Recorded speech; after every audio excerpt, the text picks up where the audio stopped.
네, 현상을 꿰뚫는 통찰력으로 시장을 준비합니다. 전문가 모시고 인사이트 구하는 시간인데요. 자, 빅테크 기업들의 연례 개발자 행사 시즌이 돌아왔습니다. 구글 I/O를 시작으로 해서 마이크로소프트의 마이크로소프트 빌드가 있죠. 또 애플의 세계 개발자 대회가 6월까지 계속 이어집니다. 그 스타트를 끊는 구글 개발자 컨퍼런스 내일 새벽 개최를 앞두고 있는데요. 자, 컨퍼런스에서의 관전 포인트 확인하도록 하겠습니다. 박주근 리더스 인덱스 대표 모셨습니다. 대표님 어서 오십시오. 네, 안녕하세요. 네, 저희가 지금 또 개발자 회의들이 이제 시작이 됐습니다. 네. 구글 하면은 개발자 회의에서 물론 AI도 지금 너무 관심 있게 지금 봐야 될 것 같은데 또 항상 개발자 회의에서 하드웨어도 이렇게 출시를 하고 발표를 했습니다. 그렇죠. 우선 하드웨어, 새로운 하드웨어 나올 게 좀 있을까요?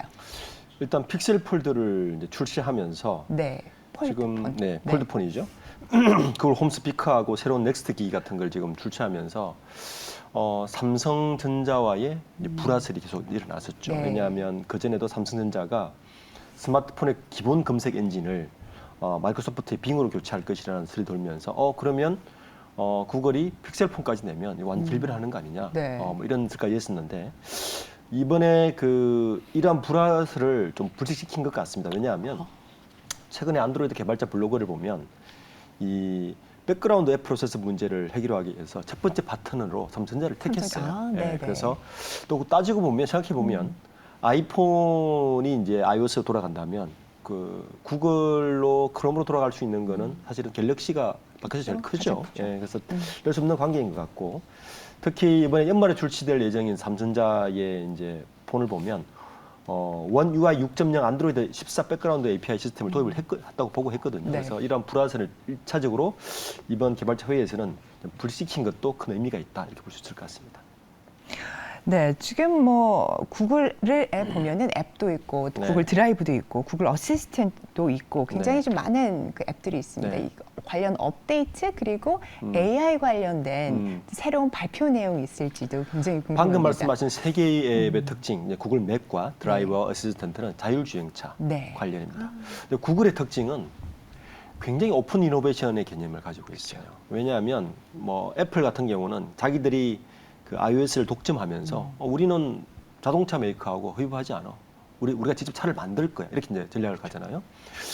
구글은 그렇지는 않은 것 같아요. 그러니까 구글이 지금 갤럭시와 뭐 이런 스마트폰에 우리가 다 오픈을 줄 테니 우리는 우리 걸만 사용해 줘. 우리 다 오픈해 줄게. 이런 식인데 자동차도 마찬가지인 것 같아요. 최근에 보면 지난 그 1월 달에 CES가 있었는데 이때 그 재밌게 들고 나오는 거 하나가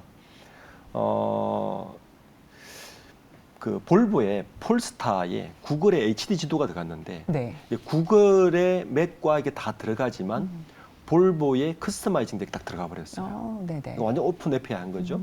그리고 가장 최근에는 보면 그 메르세데스 벤츠에도 내비게이션의 불안정 문제를 해결하기 위해서 구글에게 손을 내밀었는데 구글이 기꺼이 MB.OS라는 기능을 확장해서 구글의 API를 넣어줬습니다. 그러니까 향후 구글의 그 자율주행차 전략은 이런 식으로 자동차 메이커들이 제조업자들이 요구를 하면 충분히 오픈 API를 열어서 자기들의 커스터마이징된 걸 열어서 여전히 그런 형식으로 이 생태계를 이어가겠다 하는 게 전략인 것 같습니다.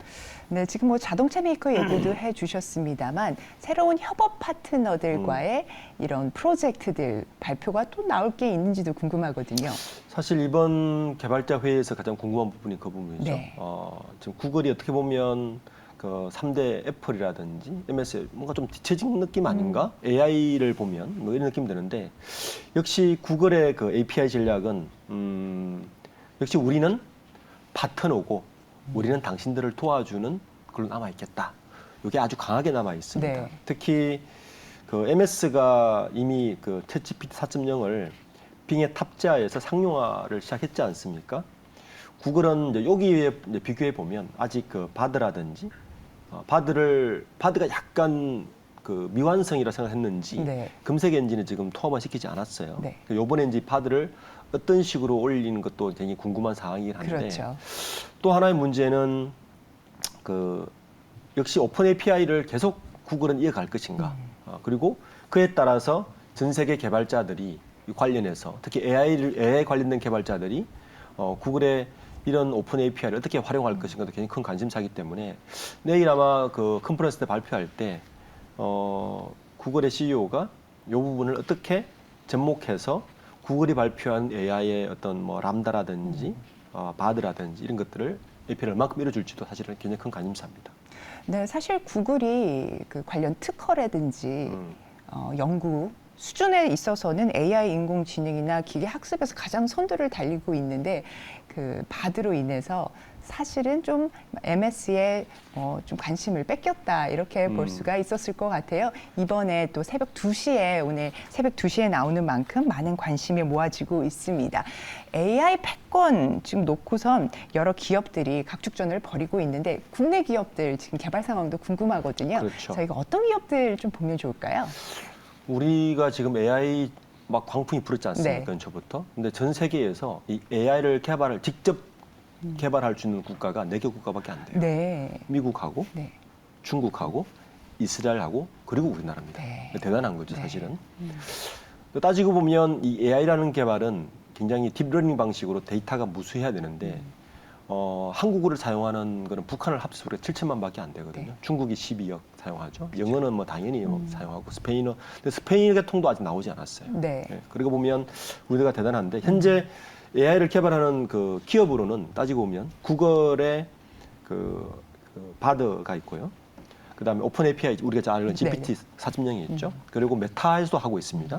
그리고 애플에서도 지금 한 중인데 이에 맞서서 국내에서 네이버하고 이제 카카오가 하고 있죠. 네이버는 하이퍼클로바로 시작해서 7월 말에 공개 예정인데 사실은 지금까지 우리가 이렇게 개발할 수 있었던 이유 중에 하나가 한국어이기 때문에요. 그렇죠. 그러니까 한국어에 대한 언어에 대한 어떤 배리어가 있었기 때문에 우리가 스스로 개발할 수 있었는데 이번에 조금 우려스러운 거는 내일 발표할 바드가 100개 국어를 하는데 그렇더라고요. 그게 한국어가 포함되어 있어요. 포함되어 있고 하더라고요. 정확도가 88% 정도까지 올라가 있다 그러니까 아마 지금 개발하고 있는 네이버와 카카오에서는 이 부분이 굉장히 우려스러울 것 같아요. 네. 어쨌든 그렇지만 이 네이버는 한국어 학습 이 하이브 글로벌을 서치 GPT에 직접 탑재 예정에 있고요. 네. 카카오는 조금 더 넣습니다. 카카오는 지금 하반기라고만 말하고 있는데 이게 이제 데이터 토큰 확장 모델로 가기 때문에 하반기 가더라도 최소한 9월 이후에나 아마 그 모습을 드러낼 수 있을 것 같습니다. 네, 국내 기업에 투자를 하고 있는 이제 한국인으로서는 우리의 기업들이 좀 분발을 해주기를 그렇죠. 이렇게 바라봅니다. AI 그리고 뭐 양자 컴퓨팅 관련해서도 굉장히 기술 각축전이 벌어지고 있습니다. 미국, 중국의 첨단 기술 표준 전쟁이라고도 좀 볼 수가 있겠는데요. 자, 이렇게 AI 투자 빅테크들 거침없이 해오고 있다가 최근에 이제 뭐 경기 침체 우려 등등으로 해서 뭐 일부에서는 좀 줄이겠다 내지는 뭐 유지하겠다, 축소하겠다 뭐 이렇게 각 사마다 방향은 좀 다른 것 같습니다. 저희는 좀 투자자로서는 어떻게 이 부분을 해석을 해야 될까요? 8일 날 월스트리트 저널에서 네. 어떤 기사가 나왔냐면은 그 실리콘밸리에서 최근 경기 침체로 이제 VC들이 굉장히 좀 움츠리고 있지 않습니까? 그쵸. 그런데 이 AI 쪽만 일종의 묻지마 투자가 이루어지고 있다고 합니다. 지속적으로. 네, 네. 실리콘밸리에서조차도 심지어는 뭐 별다른 사업 계획도 없고 매출도 없는데 AI 업계에 대한 뭐 이름만 걸면 투자가 이루어지고 있어서 저는 국내에서도 국내도 마침 비슷한 상황이지 않습니까? VC 쪽에서 굉장히 지금 투자가 위축돼 있는 상황에서 아마 새로운 기술 어떤 빅테크를 원하고 있을 것이고 시장에서는 그래서 이미 시장에서도 그리고 상장 자본 시장에서도 이미 우리가 보면 뭐 2차 전지를 넘어서 그 다음에 어디로 갈지 뭐 이런 일종의 불개미 군단들이 계속 뭔가 찾고 있는 이런 입장에서 새로운 뭔가 탁 튀어나오면 확 몰릴 가능성이 있어요. 그래서 이런 부분들을 저는 굉장히 조심해야 된다. 미국에서도 이미 이 부분에서는 굉장히 지금 우려를 나타내고 있고 또 하나의 문제는 뭐냐면 이 AI 사업은요 굉장한 대규모 투자가 필요합니다. 그러니까요. 예, 그래서 누군가 AI 사업을 한다는 것은 실질적으로 굉장히 어려운 중소기업 어려운 시국이고요. 실질적으로 그 네이버와 카카오도 현재 AI 투자 비용 때문에 굉장히 큰 비용을 부담하고 있어요. 그 인프라 비용이 매출의 7% 정도를 매출하고 있습니다. 투자 비용이. 네. 이 정도 비용을 감안할 수 있을 정도의 기업만 사실 AI 접근할 수 있거든요. 네. 카카오는 심지어는 이제 4일날 실적 발표 컨퍼런스 때 보니까 80% 이상을 인공지능 관련된 클라우드 비용으로 지금 쓰려고 하고 있어요. 네. 이 정도로 대규모가 들어가기 때문에 투자하시는 분들은 섣불리 어느 기업이 AI를 한다, 어느 기업이 뭘 한다, 이 말에 쉽게 현혹되기는 되게 어려울 것 같습니다. 기본적으로 이렇게 보시면 돼요. 기본적으로 AI의 원천 기술을 갖고 있는 기업은 소수에 불과합니다. 그렇죠. 투자금이 어마어마하기 때문에. 어마어마하군요. 그러면 이제 반개로 나갈 수 있는 거는 뭐냐 하면 어플리케이션인데 네네. 이때는 뭘 조심해야 되냐면 어떤 API를 쓰느냐를 봐야 돼요. 아, 네네. 그리고 그 API를 사용해서 충분히 그 차별화된 기술이 나올 수 있냐를 보는 것도 굉장히 중요한 관전 포인트고 네.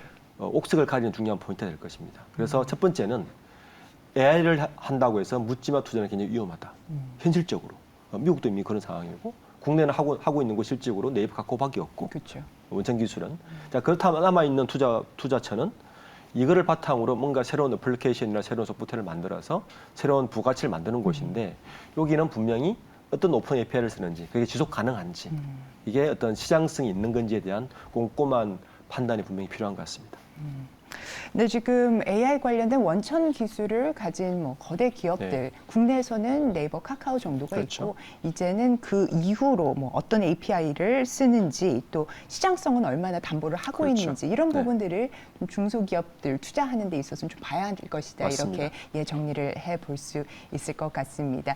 오늘 구글 개발자 컨퍼런스 새벽 2시에 진행이 될 텐데요. 저희 개발자 회의를 앞두고 박주근 대표님과 함께 관전 포인트 짚어봤습니다. 오늘 말씀 대단히 감사합니다. 네, 감사합니다.